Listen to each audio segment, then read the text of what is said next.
Un matin, je reçois le mail de Mélanie intitulé « Mes proches ne veulent pas que je sois heureuse ». Très souvent, je rencontre des gens qui ont envie de transformer leur vie, mais qui ont des peurs, des doutes. Alors si en plus viennent s'ajouter sur leur entourage, la mission devient impossible. Quand tu veux changer, il est important d'avoir du soutien. Et surtout pas l'impression que ton conjoint, tes enfants, tes parents ou tes amis veulent t'en empêcher. Dans cet épisode, à travers l'histoire de Mélanie qui voulait une vie plus zen, de Julien qui voulait plus de soleil et Émilie qui cherchait une nouvelle voie professionnelle, tu vas prendre de la hauteur sur ta propre situation et comprendre pourquoi, quelquefois, tu as l'impression que les gens que tu aimes s'opposent à ce que tu aies une vie riche, épanouie et pleine de sens. Salut à toi, tu es sur Dépasse-toi et je suis Sylvain Viens. Tous les mardis dès 7h, je te proposerai des idées pour comprendre ton fonctionnement, améliorer tes relations, trouver de la motivation ou encore développer ta confiance en toi. Et tout ça pour t'aider à créer une vie riche, épanouie et pleine de sens. Si tu ne veux rien louper et profiter de tout ce que j'ai à t'offrir, je t'invite à t'abonner à la newsletter sur mon site sylvainviens.com. Aujourd'hui, je voulais remercier Saint-Antoine pour son avis 5 étoiles sur Apple Podcast intitulé « Locomotive ». Alors, j'ai pas forcément compris le titre, mais il te sera peut-être plus clair. Si vous ne deviez garder qu'un podcast développement, c'est celui-ci. Le concret et la clarté des propos vous amènent à réfléchir facilement. Nul doute que vous trouverez un ou plusieurs déclics dans les sujets abordés. Merci à vous Sylvain. Merci Antoine, ton message est super sympa et j'espère que tu auras donné envie à d'autres de faire de même. Revenons au sujet du jour. Pourquoi quand on traverse une phase de changement, on peut avoir l'impression que les autres ne veulent pas nous aider ? Commençons par Mélanie. C'est une femme qui est née dans les années 80. Très jeune, elle rencontre un homme qui va devenir le papa de ses enfants. Héloïse, 13 ans, et Hugo, 11 ans. Tous les jours, elle se lève tôt pour mettre la table du petit déjeuner. Discrètement, elle remonte dans la chambre de ses enfants pour leur préparer la tenue du jour. Puis, elle enchaîne avec sa journée de cadre en banque. Ses collaborateurs sont gâtés car Mélanie est toujours là en cas de litige ou de dossier difficile. C'est aussi elle qui fait les courses de la maison, qui organise les repas, les week-ends, les vacances. Sauf qu'au bout d'un moment, elle en a marre. Elle en a marre d'être la seule en charge de son navire. Elle a identifié plusieurs signes d'épuisement qui lui disent qu'elle doit changer.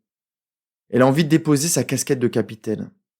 Son ras-le-bol commence à s'exprimer dans la sphère professionnelle, par des attitudes très autoritaires avec ses collaborateurs. À la maison, c'est pareil. Les ras-le-bol se multiplient. Son mari ne réagit pas vraiment. Il a toujours été habitué à se taire. Elle a toujours été comme ça. Un peu une mère matriarche qui contrôle tout, comme sa mère l'a été avec son père. À l'aube de ses 40 ans, elle ne veut plus de cette image. Elle sait qu'elle est bien plus douce et que derrière ses attitudes de combattante se cachent des peurs. Elle a besoin de changer. Ensemble, on examine son comportement. On observe sa relation aux autres. On dénoue des croyances du passé. Elle comprend tout très rapidement. Je lui propose des exercices à faire chez elle, avec ses enfants, avec son mari et avec son équipe. Après quelques séances, un jour, elle arrive complètement dépitée, car selon elle, son entourage ne veut pas qu'elle change. Son mari ne prend toujours pas de décision. Tous leurs projets sont en stand-by. Ses enfants ne réagissent pas aux petits ajustements. Ils traînent des pieds et ça la fatigue encore plus. Au boulot, c'est pareil. La réaction brutale de certains collaborateurs la déstabilise. Elle est à deux doigts d'abandonner. Elle n'a pas l'énergie pour faire bouger tout le monde. Je lui propose un exercice très simple. Je la fais assister à une de ses journées en tant qu'observatrice. Simplement, elle voit des collaborateurs stressés avant d'envoyer leur dossier. Elle voit aussi l'angoisse sur le visage de ses enfants qui ne trouvent plus leur tenue prête le matin. Elle observe son conjoint un peu perdu dans les rayons du supermarché. Quand elle rouvre les yeux, elle me dit « J'ai compris ». Et elle poursuit « Eux n'ont pas exprimé le souhait de changer ». Mélanie a oublié quelque chose de fondamental dont je te parlerai dans quelques minutes. Julien prend contact avec moi car il veut quitter la France. Il veut rejoindre un pays où les plages sont plus sublimes les unes que les autres. Sable fin, eau turquoise. Où les sapins et les feuillus laissent place aux cocotiers et aux bananiers. où les renards et les lapins sont remplacés par des iguanes et des tarentules. Lors de notre premier échange, on vérifie ensemble que c'est vraiment son projet, qu'il ne part pas pour fuir les tempêtes qu'il vient de traverser. Et puis, on visualise ce que sera sa vie là-bas. Comment il doit se préparer au mieux pour le changement de culture et de tradition. Au bout de quelques séances, Julien a son passeport. Il a travaillé la langue du pays d'accueil, même si son accent est encore très frenchy. Il sait l'endroit où il va dormir. Une guest house située tout près d'un spot de surf. Toutes les conditions logistiques sont remplies. À chaque séance, un sourire de plus en plus large illumine le visage de Julien. Il a déjà quasiment les pieds dans l'eau. Tout semble ok, mais comme Mélanie, il a oublié un élément extrêmement important. Un frein auquel il n'a même pas pensé. Alors qu'il est à 1 semaine du décollage, sa mère lui laisse un message en pleurs en lui expliquant que la laisse de Choco, le chien de son père, n'a pas été décrochée depuis plusieurs jours. La canne à pêche de son papa prend la poussière dans un coin du garage. Même son livre de mots croisés reste vierge d'écriture. Julien suppose très vite que c'est son projet qui l'a mis dans cet état-là. Il a raison. Julien s'en veut, et puis rapidement il réagit avec beaucoup de colère. Il a de la haine envers ses parents, et principalement son père. Son visage s'est complètement refermé, et son beau sourire n'est plus qu'un ancien souvenir. Il les accuse de le culpabiliser, de l'interdire de partir. Julien ne va plus bien du tout, et son voyage, un de ses plus beaux objectifs, se transforme en épreuve. Lors d'un nouvel échange, je l'aide à prendre de la hauteur vis-à-vis de la situation. Je lui propose de jouer le rôle de son père. Julien va alors se rendre compte que ses parents ont juste peur. Ils ne veulent pas le retenir, bien au contraire, ils veulent son bonheur, mais sont terrorisés. Ils ont peur à l'idée de le voir s'envoler très loin, dans un pays qui leur semble si sauvage. Comme Mélanie, il a oublié le principal. Enfin, Émilie, elle, sort d'une école de commerce. Elle travaille depuis 4 ans dans le monde des startups. Elle vit avec Romain, un ingénieur très cartésien, qui lui aussi suit une belle carrière, identique à celle de son papa. Il a la femme, la maison, le break. Il ne lui reste plus que des enfants pour qui il pourra cumuler du patrimoine. Sauf qu'un jour, Émilie est en réunion. Elle regarde les slides remplis de chiffres que son manager lui affiche sur l'écran. Plus la réunion avance, plus elle s'enfonce dans son fauteuil. Bientôt, une seule pensée occupe son esprit. Mais qu'est-ce que je fous là ? Émilie est une femme d'action, quelquefois trop impulsive.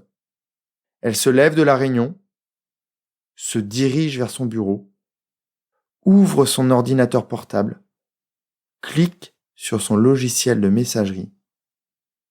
Le mail qu'elle écrit est intitulé « Voici ma démission ».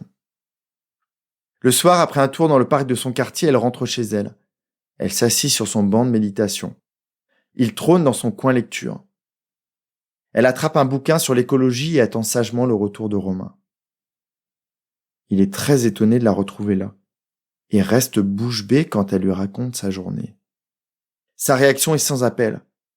Il se lève sans rien dire, se change et prend ses baskets pour aller courir.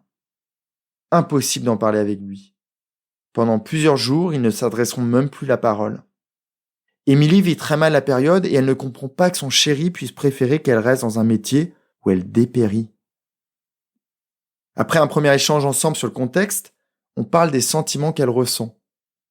Elle est sereine vis-à-vis de la suite, car elle a pleinement confiance en sa capacité à trouver autre chose. En revanche, elle vit très mal la situation avec son amour. La nuit, son sommeil est agité. Dans ses rêves, elle se voit quitter son conjoint alors qu'elle aime profondément. Certaines nuits sont encore plus terribles et elle laisse libre cours à sa colère. Elle lui en veut tellement qu'elle se questionne sur son amour.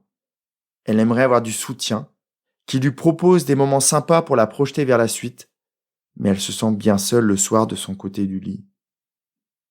Après avoir quitté son job, elle se demande si elle ne doit pas faire pareil avec Romain. Ensemble, juste en discutant, elle comprend que la valeur travail est un fondement de la vie de son chéri.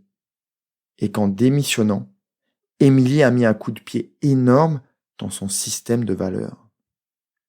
Comme Mélanie, Julien ou Émilie, elle a commis une grosse erreur. Les collaborateurs de Mélanie viennent à reculons au boulot. Les parents de Julien sont terrorisés par le déménagement de leur fils. Le conjoint d'Émilie a eu l'impression que sa vie s'écroulait. Tout ça car Mélanie, Julien et Émilie ont décidé de changer. Et leurs changements ont déstabilisé leur entourage. Est-ce que tu es responsable des peurs des autres, des doutes qu'ils ressentent? Bien sûr que non. Mais il est important de comprendre qu'en changeant, tu ne déstabilises pas seulement ton système, toi en tant que personne. Tu déstabilises aussi ta famille, toi maman ou papa.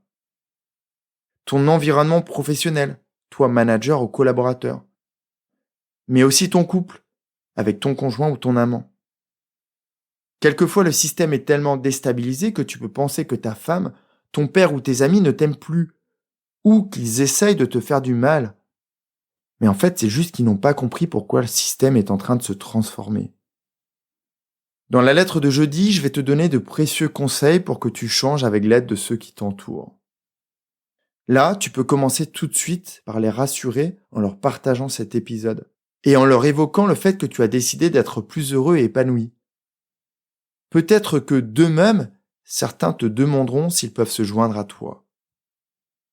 En attendant jeudi, je te souhaite une magnifique journée, bien accompagnée, où tu feras encore un pas de géant sur le chemin d'une vie pleinement heureuse. Prends bien soin de toi. Bye bye. Si cet épisode t'a appris quelque chose, n'hésite pas à en parler autour de toi. Dis-toi qu'à chaque fois que tu m'aides à le diffuser, tu fais tous les jours un peu plus pour aider tes proches et influencer positivement les gens qui nous entourent. Je te remercie très sincèrement pour ton écoute et je te souhaite vraiment le plus beau pour la suite.